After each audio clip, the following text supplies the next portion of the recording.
pengembangan ke depannya, saat ini kan IRUP sudah digunakan untuk pelaksanaan RUP untuk pemegang saham equity. Kedepannya kita lagi mengembangkan supaya IRUP ini bisa dipakai untuk rapat umum pemegang obligasi. Oh, RUPO. IRUPO gitu ya. Jadi, IRUPO. Ya. Tapi kita bilang IRUPEBUS. Oh, karena EBUS ya. Ya, EBUS. Efek bersifat utang dan syariah. Dan juga nanti kedepannya juga untuk IRUPUP gitu ya, untuk unit penyertaan.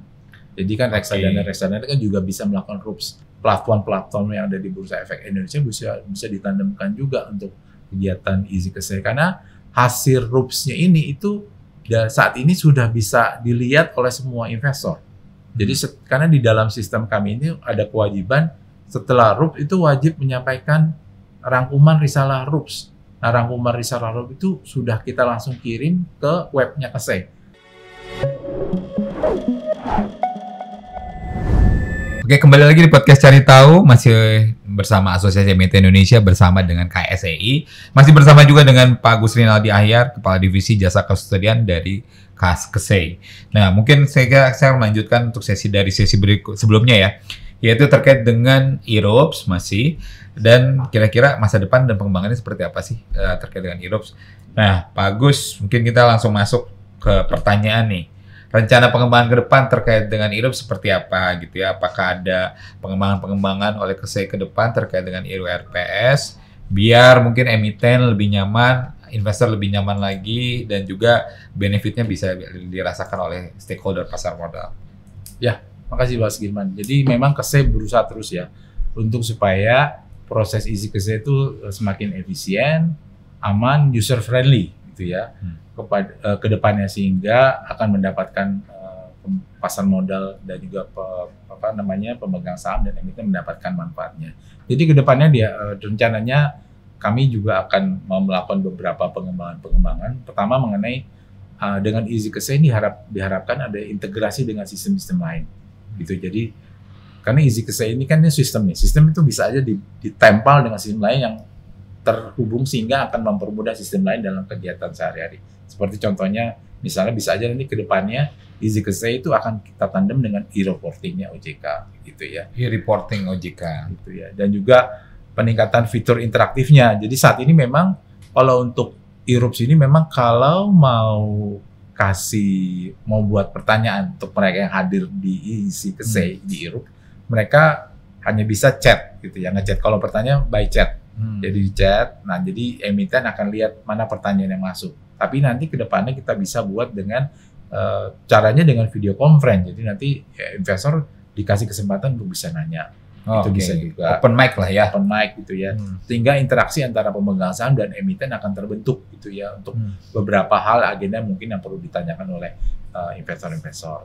Dan juga dari sisi peningkatan keamanan dan informasi gitu. Jadi kita berusaha terus supaya sistem kita tuh terjaga, karena kita kan namanya juga cyber ya, itu setiap tahun mereka berusaha. Nah, kita tetap menjaga supaya kemampuan sistem kita tuh terjaga dari sisi serangan cyber. Jadi enkripsinya kita tingkatkan, autentikasi biometriknya juga kita kembangkan, dari sisi fingerprintnya juga kita akan buat supaya mereka yang masuk itu memang mereka yang authorized.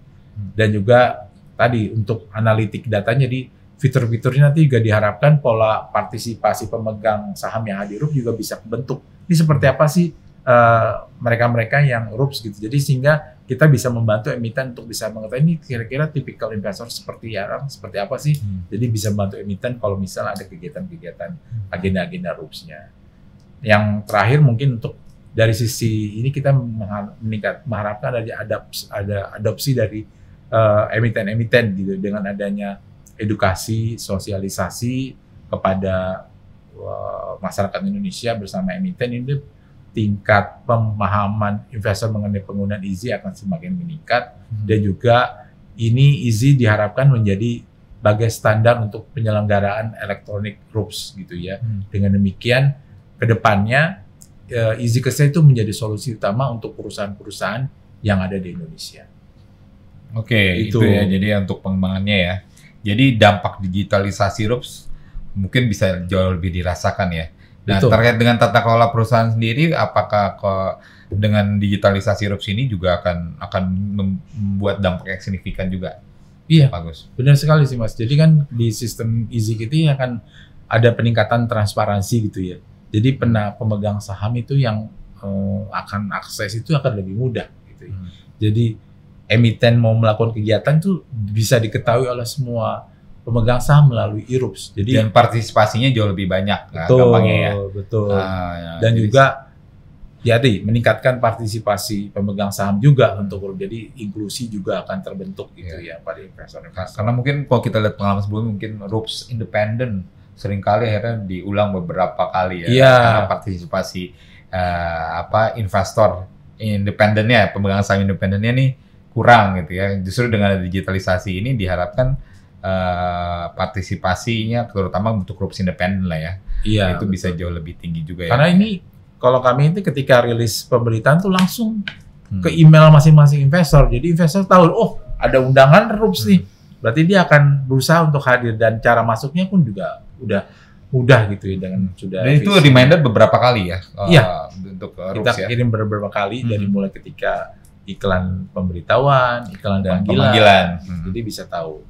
Dan juga kita buat pengumuman-pengumuman juga melalui website KESEI dan juga partisipan KESEI ya perusahaan efek dan Bank KESEI juga membantu juga penyampaian informasi ini. Dan jadi dengan tambahan lagi juga ini bisa meminimize potensi manipulasi atau kecurangan. Kecurangan. Biasanya kecurangan apaan aja tuh? Jadi Pak yang Agus, biasanya. Kecurangan itu ngerinya yang hadir itu bukan orang yang berhak. Oh, ngasih kuasa Betul. tapi bukan orang yang Iya, berhak. maka dengan EZIC KESEI ini orang yang masuk ke akses itu kan orang yang authorized gitu. Ketika dia kasih kuasa ya harusnya orang yang memang dia udah tunjuk gitu ya. Sehingga orang yang hadir nanti mewakili dia udah orang yang benar. Dan juga prosesnya kan tidak ada potensi yang orang manipulasi data, manipulasi dokumen karena dengan EZIC KESEI itu kuasa elektroniknya sudah bisa dilakukan tanpa ada dokumentasi lagi. Gitu. Baik. Oke, kita lanjut ya. Kira-kira ke depan ada dukungan kebijakan atau regulasi apa lagi nih yang buat terkait dengan pengembangan ya, IRUPS ataupun kebermanfaatan IRUPS secara lebih luas. Tapi mungkin saya tadi ada yang satu yang saya belum sampaikan tadi pengembangan ke depannya. Saat ini kan IRUP difokus sudah digunakan untuk pelaksanaan RUP untuk pemegang saham equity.